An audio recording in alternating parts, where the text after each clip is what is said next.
Hi and welcome to this video. So in this video we're going to look to build on the skills, movements and exercises that you've been developing while following the drill progressions framework. Now we're going to do this by introducing you to what's called movement flows. Now what a movement flow is simply sequencing together a series of exercises one after the other in tandem to form short workouts or circuits. Now I have taken the liberty in taking a selection of exercises from the freestyle drill progressions. I've done the same for the breaststroke, the same for the backstroke and the same for the butterfly. And I've put these exercises together into movement flows that you can follow. Now the benefits of putting these exercises into a movement flow is it's not only just going to develop mobility and strength, which are two key components that need to be continually worked on. But while performing a movement flow, there's also a greater demand on the trunk or the core, which as it gets stronger will help with aquatic posture and which feeds into all the strokes. But there's also a greater demand on your heart rate and your respiratory rate as well, so you'll find that they will increase. This will in turn develop or work towards developing your aerobic capacity. Now when you perform a movement flow, it's not just a case of moving from one stretch or pose into the next without any thought. When you perform a movement flow, you need to move with deliberate intent. So you should be moving slowly and with control and demonstrating strength from one position to the next. And when you see the demonstrations within this video, you'll see that. Now one thing I need you thinking about as well is as you're moving into the positions, I want you thinking about as gently as possible placing your hands and feet down on the ground. Again, that's going to be a way of demonstrating or expressing strength and control through the movement. Now this is not an instructional video for how to perform all the exercises. If you need any instruction with the individual exercises, you'll be able to find these, and I'll encourage you to look back through the drill progressions where you'll be able to find all the exercises that will be covered during these movement flows. However, with that said, there are a number of transition movements. So movements that will help you to get from one position or stretch into another position. Now these transition movements are key in forming the movement flow.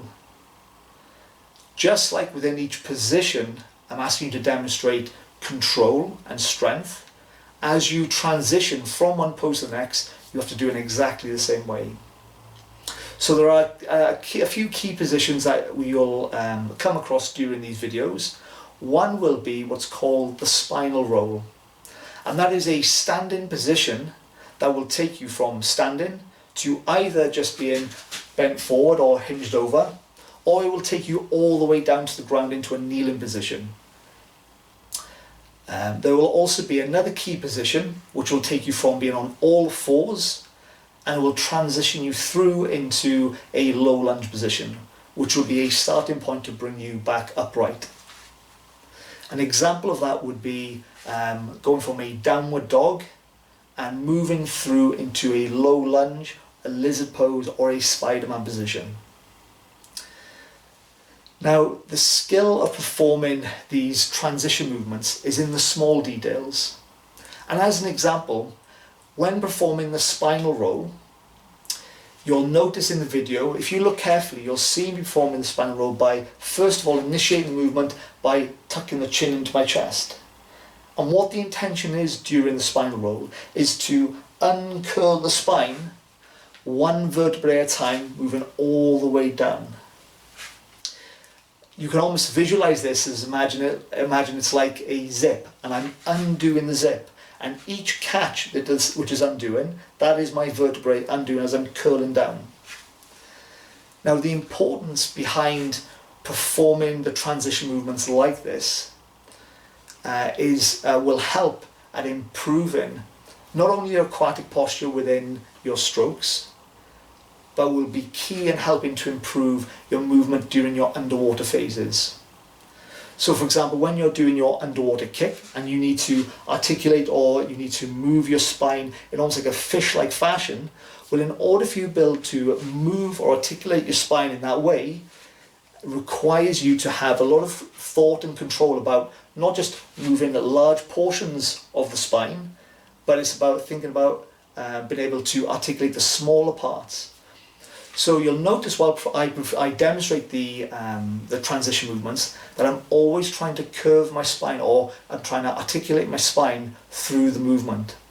Now it's those small details that I'd like you to pay attention to. Now for the movement flow that you're going to follow in this video, there are just some considerations or some guidelines that I'd like to put in place before you follow the flow. Now I've got a selection of exercises at the varying levels from level 1 through to level 12 within the drill progressions.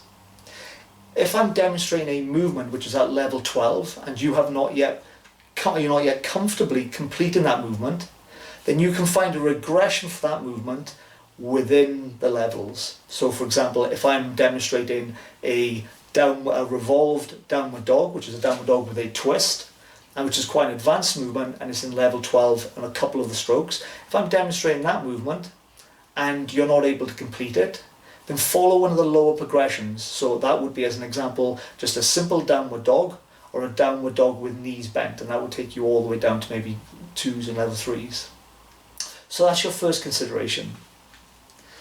The second consideration is, within the flows, you'll see me performing press-ups as part of the transition movements. Now, if you can't perform a perfect press-up, then what I'd like you doing for the flows is, when I'm performing a press-up from the floor, I'd like you to perform a kneeling press-up. And if you're unable to perform a kneeling press-up, I simply just want you to press your hips back towards your heels, and then you're going to take your hips up into the downward dog position, or whatever the position is that I sequence the press up with. Now the key thing, or the reason why I'm asking you to do that, guys, is I don't want to see anyone snaking from the floor with their arching their lower back. And I also don't want to see anyone bringing their elbows out to the sides. Keep those elbows nice and tight. Just a few other little considerations for you as well. Now within this video, you can either follow the demonstration or you can follow the video to the T, so the duration of which I'm holding the poses. If, however, you feel you can extend the duration of which you're holding the poses and you want to take make the session a little bit longer, that is perfectly fine. If, however, you feel it's a little bit too challenging and you'd like to hold the poses for a little bit less time, that is also fine. What I don't want you doing is overreaching or pushing yourself beyond your limits within these sessions. You have plenty of time of which to develop the strength and the mobility required to perform these movements. You'll also notice that during the movement flow that I'm demonstrating, I don't actually take any rest.